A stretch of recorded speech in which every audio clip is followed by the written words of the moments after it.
سب سے پہلے میں گزارش کرتا ہوں جناب خالد چودھری صاحب سے کہ وہ تشریف لائے اور اس دن کے حوالے سے اپنے خیالات کا اظہار کریں. جناب خالد چودھری صاحب. آج ہم اس حوالے سے علامہ صاحب نے جو تعارف کرایا وہ ضیاء الحق کے دور کی بات ہے، لیکن بھٹو صاحب سے میرا جو تعلق قائم ہوا وہ پارٹی کے بننے سے پہلے ہوا. میں لاہور میں اسٹوڈنٹ لیڈر تھا اور ایوب خان کے زمانے میں پارٹی بننے سے پہلے جیلوں میں جانے کا سلسلہ شروع ہو گیا تھا. لیکن پیپلز پارٹی کا ایوب خان کے دور میں پارٹی بننے کے بعد جو پہلا سیاسی قیدی تھا وہ میں تھا پیپلز پارٹی کا. میں بھٹو صاحب کے ساتھ صوبہ سرحد کے دورے پہ تھا تو وہاں سے واپسی پہ رات کو ہم ٹھہرے تھے، میں مصطفیٰ خیر اور ممتاز بھٹو پی سی میں. تو اگلے دن بھٹو صاحب نے آنا تھا، تو اس دن چونکہ مجھے یہ بھی اعزاز حاصل رہا ہے کہ پارٹی بننے کے بعد بھٹو صاحب کے جتنے دورے تھے اس میں میں اور اسلم گرداسپوری ان کے ساتھ ہوتے تھے. اسلم گرداسپوری انقلابی نظمیں پڑھتے تھے. تو 7 نومبر 1968 کو میری گرفتاری ہوئی پی سی سے، پنڈی سے، اور میں اس جیل میں رہا جس جیل میں بھٹو صاحب کو پھانسی دی گئی. اور 68 میں اتفاق کی بات ہے کہ میں نے ایک دن اسسٹنٹ سپرنٹینڈنٹ آیا تو اس نے بتایا کہ سامنے ہی پھانسی گھر ہے جس سیل پہ میں تھا.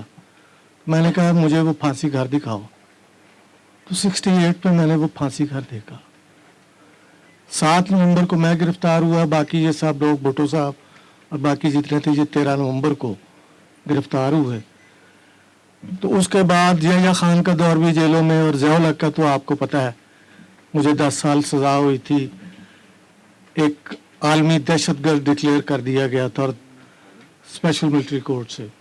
آج کا موضوع ہے کہ تاریخ میں بھٹو صاحب کے کردار. اگر پاکستان کی ہسٹری اٹھا کے دیکھیں تو پاکستان کے قیام کے بعد ہی کچھ ایسا نظر آتا ہے کہ جمہوری حکومتیں ملا اور ملٹری کے دباؤ میں آ گئی. ملا کے دباؤ کا نتیجہ تھا کہ قرارداد مقاصد اڈاپٹ کر لی گئی اور کی بھی لیاقت علی خان نے، اور کی کس نے؟ اس اسمبلی نے جس کی اپنی کوئی حیثیت نہیں تھی. وہ پاکستان بننے کے بعد ہونا تو یہ چاہیے تھا کہ پاکستان میں الیکشن ہوتے، اس کے نتیجے میں جو بھی پارلیمنٹ آتی وہ اس کا فیصلہ کرتی. لیکن وہ یہ کہ ملا ملٹری اس ملک میں شروع دن سے چھا گئے، جس کے بعد یہ بھی ایک المیہ ہے تاریخ کا کہ آرمی چیف. لیکن تاریخ میں ایسی بہت سی مثالیں ملتی ہیں کہ ایک تبدیلی آتی ہے. تو جب بھٹو صاحب اسٹیبلشمنٹ سے اختلاف کرتے ہوئے حکومت سے باہر آئے تو اس ملک کی تاریخ میں وہ پہلی سیاسی پارٹی بنی جو اسٹیبلشمنٹ کو للکار کے آئی.